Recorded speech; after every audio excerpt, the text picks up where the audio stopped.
Markov, bu görüş Putinə qarşı terrora səbəb ola bilər.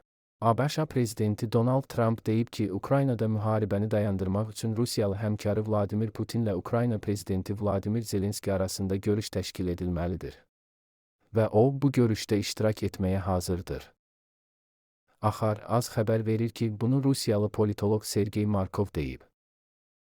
Tərəflər belə bir görüşü necə təsəvvür edir? Zelenski hazırlıqsız görüşün mümkün qədər tez keçirilməsini tələb edir. Onun məqsədi müharibəni dayandırmaq deyil, görüşdə hansısa çirkin şou göstərmək və Trumpla Putinin arasını vurmağa çalışmaqdır. Bəs belə bir görüş Rusiyaya niyə lazımdır?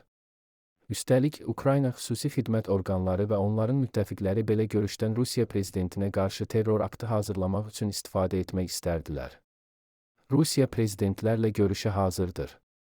Amma yalnız o halda ki, bu, Milli Təhlükəsizlik müşavirləri və ya Xarici İşlər Nazirliyinin rəhbərləri səviyyəsində əvvəlcədən razılaşdırılsın ki, prezidentlər nəyi imzalamağa hazırdır. Trump Putinlə Zelenski arasında görüş istəyir. Amma o, başa düşdüyü Putin məntiqi ilə Avropa Müharibə Partiyasının da dəstəklədiyi Zelenskinin tələbləri arasında tərəddüd edir. Buna görə də Trump hələ dəqiq qərar verməyib, o bildirib.